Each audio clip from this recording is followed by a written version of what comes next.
Eu sou o Amílcar Correia e este é o P24. Quem perde e quem ganha com a alteração das leis laborais. Estas reformas devem justamente ser feitas em alturas em que nós não estamos pressionados em termos económicos ou estamos sob a intervenção de uma terceira, ou no caso como aconteceu da Troika, porque é nesta altura que nós temos tempo para refletir sobre a necessidade que existe de adaptar o mercado de trabalho e, portanto, também a legislação laboral aos desafios do século XXI. CGTP e UGT vão juntar-se, o que não acontece desde os anos da Troika, no próximo dia 11 de dezembro, numa greve geral contra a proposta do Governo de alteração das leis do trabalho.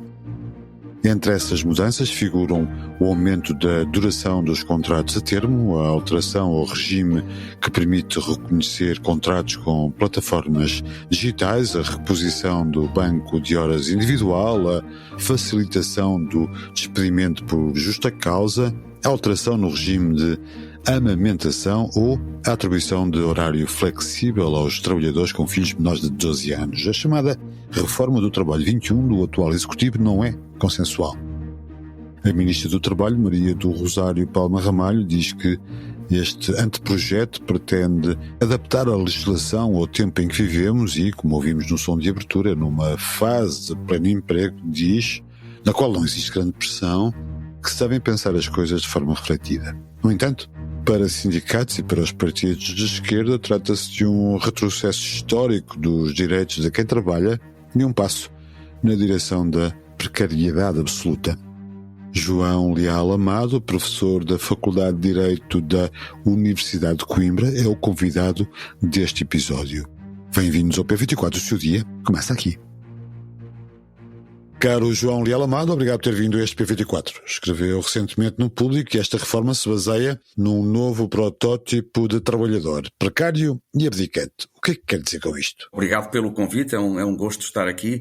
Quando eu usei, esse foi o primeiro artigo que eu escrevi, na verdade, sobre o anteprojeto do Trabalho 21, poucos dias depois de ser apresentado pelo Governo, e quis justamente, para não ficar por generalidades, já usar alguns exemplos de algumas normas que me pareceram particularmente relevantes deste anteprojeto. E, na verdade, o tal precário e abdicante tinha a ver, primeiro, com o facto de este anteprojeto, uma das linhas de força indiscutível, creio eu, é justamente acentuar a precariedade das relações laborais, sobretudo ao nível dos contratos a prazo, dos contratos a termo. Há mudanças muito significativas no regime dos contratos de trabalho a termo, que naturalmente significam emprego precário para quem trabalha. Uma das mais impressivas que eu trato nesse texto é justamente algo que nunca tivemos no nosso país,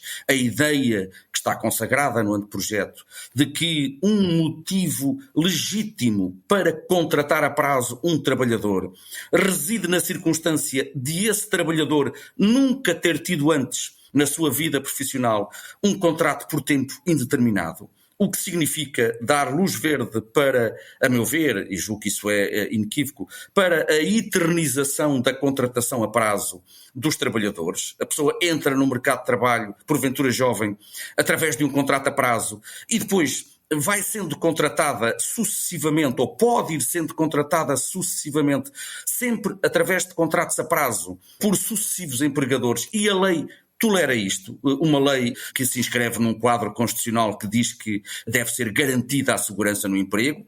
Não há nada mais contrário à segurança no emprego do que esta hipótese de a pessoa entrar no mercado de trabalho aos 18 anos e sair de lá, se calhar aos 60 e tal anos, olhar para a sua vida profissional e ver que ela foi preenchida por 20 ou 30 contratos a prazo e situações de desemprego entre uns e outros e reformar-se nessa situação. É de facto um modelo que precariza muito, e daí a ideia do precário. E o abdicante tem a ver com outra das normas ou das alterações para mim mais significativas, que é a norma, uma alteração a uma norma que tinha sido introduzida pela Agenda do Trabalho Digno de 2023 no Código do Trabalho, e nos termos dessa alteração, agora vai passar a ser possível ao trabalhador, olha, pode ser a este trabalhador precário de que eu falei agora, renunciar a todos e quaisquer direitos que tenha ao salário, ao pagamento da retribuição e do subsídio de férias, a horas extraordinárias. A lei agora, ao contrário do que consta do diploma que está agora em vigor, que foi aprovado através da Agenda do Trabalho Digno, vai passar a permitir que o trabalhador abdique de todos e quaisquer direitos, sem limites, durante o contrato ou após a cessação do contrato de trabalho, pode até ser ao salário mínimo nacional ou a partes do salário mínimo nacional. A única exigência que a lei agora estabelece é de que isso seja feito por escrito, evidente, e que tenha o reconhecimento notarial. Mas desde que conte com, digamos, a unção notarial, a lei agora, coisa que nunca aconteceu entre nós, a lei do trabalho, vai passar a permitir que o trabalhador abdique, sem controlo, digamos, dos seus direitos. E pareceu-me que estas duas alterações, claro que são apenas duas num universo muito vasto de alterações, mas exprimiam bem as opções de fundo deste anteprojeto e são, para mim, duas das alterações mais gravosas, entre muitas outras que se contêm neste anteprojeto. O Governo diz que esta lei concede novos direitos aos trabalhadores e exemplifica com a compra de dias de férias ou até com o direito de renunciar a créditos de que seja titular perante o empregador, como acabou de dizer. Mas afinal, o que é que um trabalhador ganha com esta reforma? Pois, eu acho que ganha muito pouco e perde muitíssimo. Enfim, eu não sei, também não vou ao ponto de dizer que ainda não ouvi ninguém, digamos, ligado a esta proposta, apresentar, digamos, esta faculdade de que agora a lei prevê, ou vai passar a prever, se o anteprojeto for aprovado, de o trabalhador poder abdicar, daí o abdicante, não é? Poder renunciar aos seus direitos. Na verdade, nunca foi, creio eu, apresentado como um verdadeiro ganho para os trabalhadores. É preciso alguma ironia para dizer isso. Claro, se me disser, e isso sim, foi apresentado como um ganho, a chamada compra dos dias de férias. Mas, na verdade, repito, aí essa alteração não me repugna nada.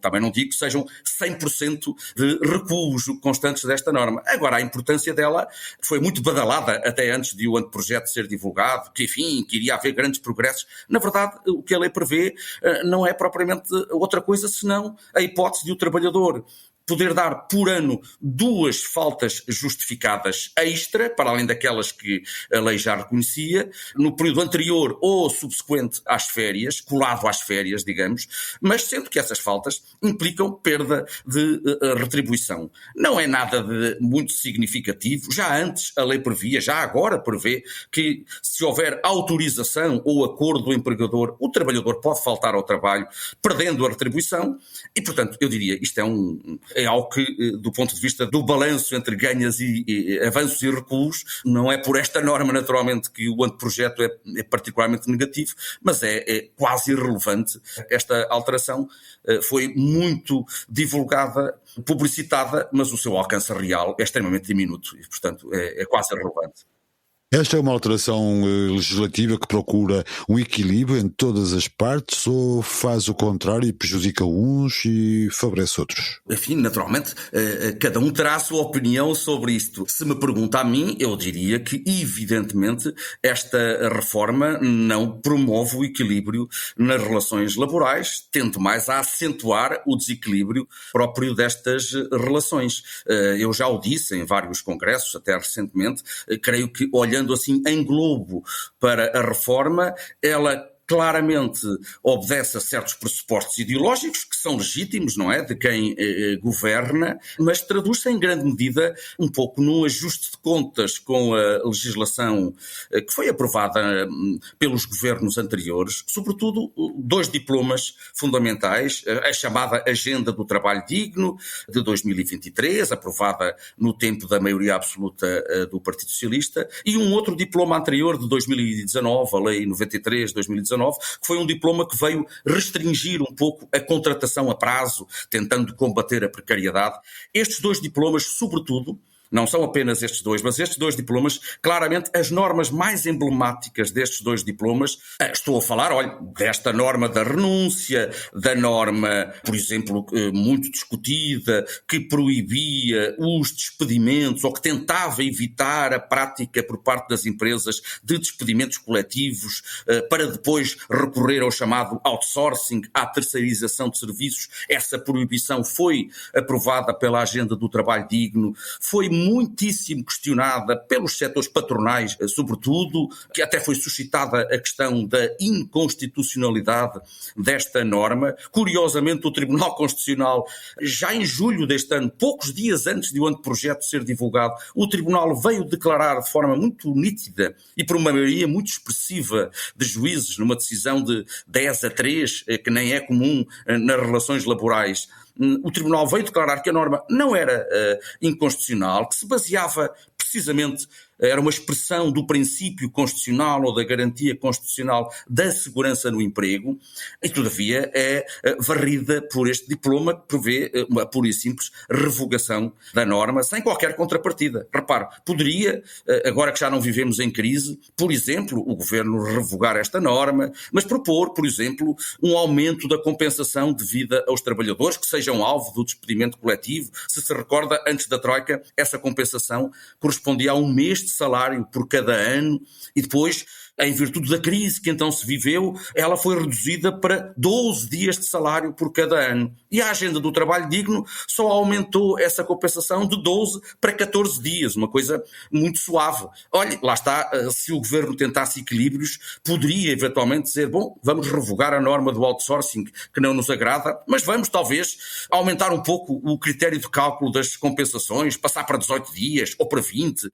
Aí seria razoável. Aí nós diríamos, bom, há perdas num lado, há ganhos no outro. Porventura, os próprios sindicatos teriam mais dificuldade em ter uma visão nítida do que é que se pretende. Mas não há nada disso neste anteprojeto. Enfim, somam-se as alterações, se calhar não dá para desenvolver, mas sei lá, as questões da presunção de laboralidade, do trabalho nas plataformas digitais, também um recuo manifesto em relação ao que estava na agenda, que ainda por cima é algo que o direito da União Europeia intervém, que aprovou uma diretiva que nós temos que transpor e que, a meu ver, agora é completamente neutralizada por parte do anteprojeto. Portanto, há uma série de alterações, quase todas vão no mesmo sentido de acentuar, enfim, se preocupar mais com as empresas ou com os empresários ou com os interesses das entidades empregadoras e desguarnecer, preocupar-se menos com a tutela da dignidade de quem trabalha e do estatuto dos trabalhadores. Julgo que esse sentido é inequívoco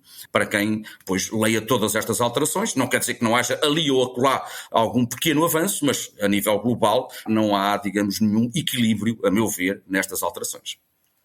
João Leal Amado, para acabar, a Ministra afirma ser necessário adaptar a legislação à realidade do trabalho do século XXI e diz também que é num momento como este, de quase pleno emprego, que as leis devem ser revistas. Um argumento para estas alterações é o do aumento da produtividade. A reforma em causa parte do princípio de que uma maior precariedade aumenta a produtividade. Concorda com isto? Vamos lá ver. Eu, primeiro, naturalmente, concordo com a necessidade de o direito do trabalho se ir adaptando às transformações e aos desafios que, designadamente, os avanços tecnológicos induzem nas novas formas de trabalhar, as novas realidades. O mundo muda, as relações de trabalho também mudam, as empresas mudam. Evidentemente, eu não sustento que o direito do trabalho deva permanecer imóvel sem se adaptar. Outra coisa é, e aí eu permito-me recuar um pouco, justamente erigir como desígnio fundamental das leis do trabalho ou do direito do trabalho a preocupação com a produtividade das empresas ou a competitividade empresarial. Aí é que se calhar nós começamos logo por divergir, porque eu gostava de ser claro quanto a isto. O direito do trabalho não surgiu na história e ainda hoje julgo que não existe em ordem a melhorar a produtividade do trabalho ou a reforçar a competitividade das empresas. O direito do trabalho surgiu num determinado período histórico justamente com o desígnio desígnio principal, claro, sempre levando em conta o impacto económico das suas medidas, mas o desígnio principal sempre foi o de proteger a parte débil da relação, assegurar condições de trabalho dignas, digamos, mais preocupado com a equidade das soluções do que apenas com a eficiência, digamos, do mercado de trabalho. O princípio base do direito de trabalho é aquele velho, e esse velho mas atual, que a OIT afirmou lá nos anos 40 do século passado, segundo o qual o trabalho não é uma mercadoria. E, portanto, nunca podemos subverter ou esquecer este princípio. Por vezes parece haver um discurso que,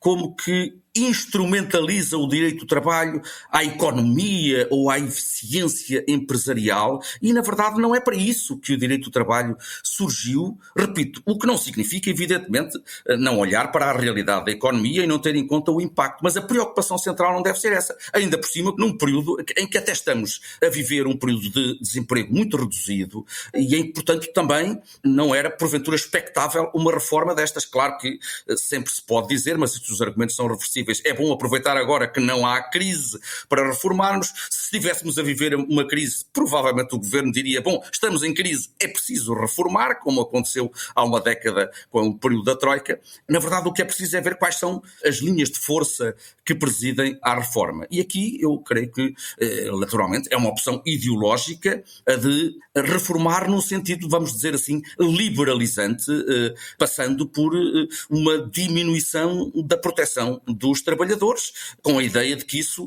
vai, porventura, ter efeitos positivos a nível do mercado. Mas isso, repito, corre o grande risco de instrumentalizar o direito do trabalho, digamos, como alguns dizem, de empresarializar o direito do trabalho e esquecer que, justamente, como o trabalho não é uma mercadoria, o direito do trabalho deve preocupar-se, antes e acima de tudo, com a tutela da dignidade de quem trabalha e isso aqui é que, a meu ver, neste anteprojeto, em várias soluções, não acontece e há uma linha geral de retrocesso nos direitos coletivos, na limitação ao direito à greve, via alargamento dos serviços mínimos, na contratação coletiva, facilitando a caducidade das convenções coletivas, no despedimento, com várias alterações que diminuem o grau de tutela dos trabalhadores em matéria de despedimento ilícito, de processos disciplinares. Portanto, há uma linha condutora que, enfim, que a meu ver é inequívoca. Se calhar por isso é que as centrais sindicais não hesitaram. A própria UGT, que tem uma cultura, digamos, de diálogo e de negociação, terá concluído